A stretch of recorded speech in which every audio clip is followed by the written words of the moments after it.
এই যে মনে করেন চলে এসেছি আমরা মতিন ভাইয়ের বাগানে। বাগান বিলাসী বৃক্ষপ্রেমী একজন মানুষ। ওনার শখের অনেক গাছ আছে, যেগুলোর বর্ণনা আমরা একে একে দেখবো এবং শুনবো তার মুখ থেকে। সঙ্গে থাকুন। নাজিম সাহেব, আপনাকে আমার ছাদ বাগানে স্বাগত। আমি অনেক খুশি হয়েছি যে আপনি আমার ছাদ বাগানে এসেছেন। আপনি বেশ কয়েক মাস থেকে আসবো বলেন, কিন্তু আসতে পারেন না। আজকে সময় করে আসার জন্য আমি খুব আনন্দিত।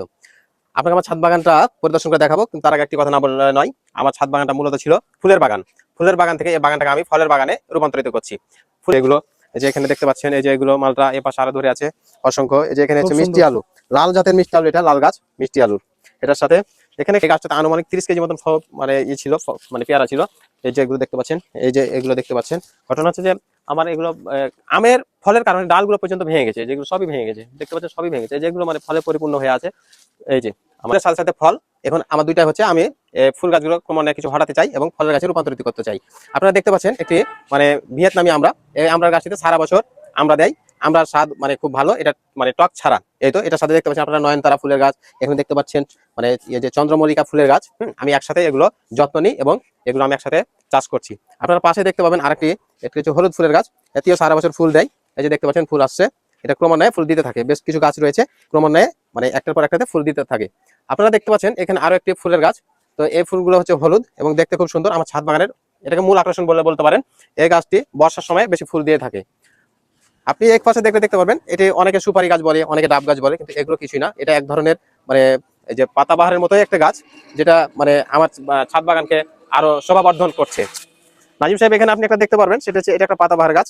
এই গাছটি অনেক ছোট ছিল। এই গাছটির বয়স হচ্ছে 3 বছর। নাজিম সাহেব, এখানে আপনি দেখেন আমার একটা বিদেশি মানে জাতের একটা আম গাছ, সেটা হচ্ছে ব্ল্যাক স্টোন। এখানে দেখতে পাচ্ছেন একটি জবা ফুল। এই গাছটি এতটাই আমাকে ভালো লাগে যে গাছটি গত 3 বছর থেকে প্রতিদিন 2টা 3টা 4টা করে ফুল আছে।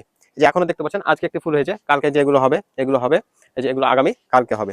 বেলি ফুল, বেলি ফুলের সুগন্ধ আমাকে মুগ্ধ করে। প্রতিদিন রাত্রেবেলা আমি যখন ছাদে আসি, আমার মনকে ভরিয়ে দেয়। এখানে দেখতে পাচ্ছেন এটা হচ্ছে কাটিমন আমের গাছ। কাটিমন, এটি 12 মাসি জাতের গাছ। আমি আমার শখের বসে আমার ছাদ বাগানে 2টি গাছ আমি রেখেছি, ওইখানে একটা এখানে একটা, এ পাশে কিছু। মানে এই যে দেখতে পাচ্ছেন এখানে চেরি ফুল। এই ফুলটি আমার কাছে 7 মাস ফুল দেয় এবং বাকি 4 মাস 5 মাস ফুল দেয় না। এই যে দেখতে পাচ্ছেন সে মানে অসংখ্য খুব সুন্দর ফুল। এখানে দেখতে পাচ্ছেন কিছু যে এই যে কি জানো নয়নতারা, এটার সাথে এখানে কিছু একটা গাছ ছিল, সেটা হচ্ছে হাসনাহেনা, গাছটি মারা গেছে। এখানে আরেকটি গাছ রয়েছে, সেটি হচ্ছে আমার ছাদ বাগানের মধ্যে সবচেয়ে বড় গাছ, সেটি হচ্ছে শিউলি ফুল।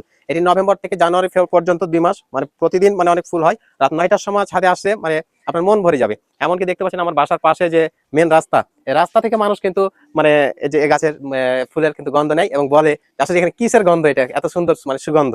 আপনারা দেখতে পাচ্ছেন ওই যে 2টি গাছের মধ্যে এখানে আরেকটি হচ্ছে আমার কাটিমন। এটার সাথে কিছু স্ট্রবেরি চারা তৈরি হচ্ছে। এখানে দেখতে পাচ্ছেন স্ট্রবেরি চারা, এই যে এগুলো এখানে কিছু আগাছা হয়ে গেছে বর্ষার কারণে। আমিও বেশ কিছুদিন অসুস্থতার কারণে এগুলো পরিষ্কার করতে পারিনি। তো এই যে স্ট্রবেরি চারা, কি হচ্ছে কাঠগোলাপ। সারা বাংলাদেশে সবার পছন্দ। কাঠগোলাপ বেশ কয়েকটি প্রজাতির হয়ে থাকে, একটি সাদা একটি লাল, আমারটি লাল।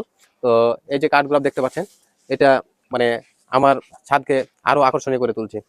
আমি গাছ লাগাতে বেশি পছন্দ করি, সেটা ফুল এবং ফল উভয়ই। যেখানে যাই আমি গাছ কিনতে বেশি ভালোবাসি। আপনার নাজিম সাহেব, এখানে আপনি দেখলে দেখতে পাবেন এখানে বেশ কয়েকটা মালটার গাছ রয়েছে। আরেকটা এখানে বেশ কিছু মালটাও ধরে আছে। এই যে আপনারা দেখেন এখানে এটা যে 12 মাসি মালটা, এখানে এক যে পরে হচ্ছে এগুলো। এই যে এখানে দেখতে পাচ্ছেন এই যে এগুলো মালটা এ পাশে আরো ধরে আছে অসংখ্য। এই যে এখানে খুব হচ্ছে মিষ্টি সুন্দর। আলু, লাল জাতের মিষ্টি আলু, এটা লাল গাছ মিষ্টি আলুর। এটার সাথে এখানে কিছু একটা ফুলের গাছ রয়েছে। ফুলের পাশাপাশি ফলের আমি এটাকে বাগান তৈরি করছি। এটা আপনি দেখতে পাচ্ছেন যে কতগুলো ফলের বাগান। আমি এখানে একটা গোয়াল সুন্দরীর জাতের একটা বিদেশি মানে বড়ই ফল মানে রোপণ করছি।